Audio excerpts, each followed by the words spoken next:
Shalom everyone, it's called Torah, and today we will discuss Parashat Behar that we will read this Shabbat. Before I'll talk about the Parasha, we know that there is a long discussion, an ancient discussion really, regarding what is the best method economically to build a country, to run a company, but especially to establish a state. What kind of economical method should be implemented? Should it be socialism? Or should it be capitalism? And obviously there are advantages and disadvantages to every method, to every plan.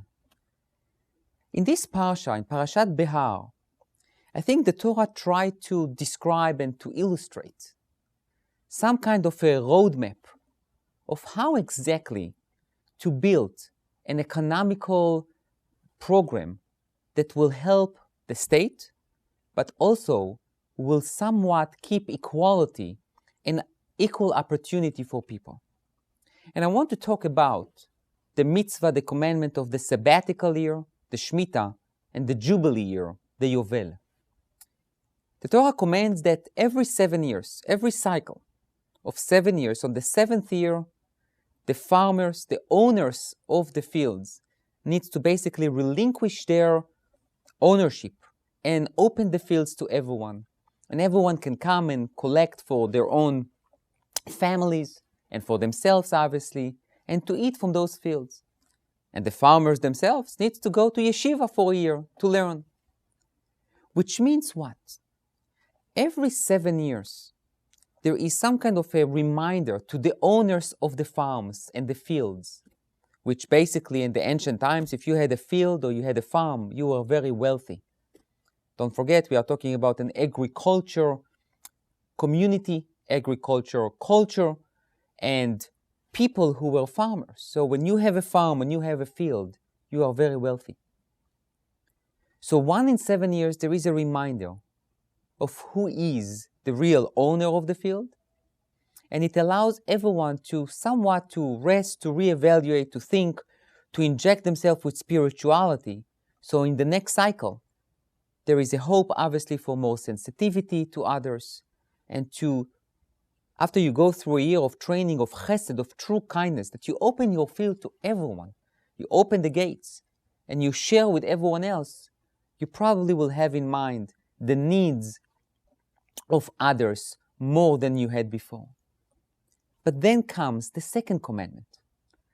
After 7 cycles of Shemitah, of 7 years of the sabbatical years, in the 50th year, there is a Jubilee year. What's happening in the Jubilee year? In the Jubilee year, it's not only that the farmers and the landlords need to open their fields and everyone can come. The land goes back to their original owners. Now, this is an interesting thing. It basically says that if I'm a realtor, or if I'm one who buys homes and fields and farms, for 50 years, I can build my wealth and I can acquire more and more properties. But then after 50 years, I, in a way, give it back to the original owner. And I really accomplished 2 things. The Torah accomplished 2 things. The first is that I know that not everything that I put my hand on is mine. There is a God who tells me exactly what can I have and what I cannot. But also, we give back the opportunity for the others to really start a new chapter in their lives. To lose your property, to lose your home, to lose your field, to someone else, to a stranger. It's emotionally stressful, economically distress, but also personally it's tough. You feel a loser. After 50 years, when it comes back to you, and you know that God gave it to you, and God gave you a new opportunity to start again. I think this is a tremendous message to us as a nation, to us as people. I think what the Torah tried to achieve is somewhat of a balance between socialism and capitalism. The Torah is not against accumulating wealth. You can do it. Obviously, you need to be very honest. You need to be sensitive. You always need to take into consideration the needy, the people who need you financially, emotionally, but you can accumulate wealth. There is nothing wrong with accumulating wealth. However, if the accumulation of wealth causes you to forget God, that's where the problem is. And therefore, there are constant reminders every 7 years.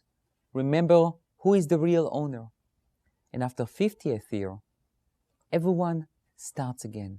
The society has the opportunity to start fresh and to have the opportunity to be successful by themselves. So there is a magic formula? No.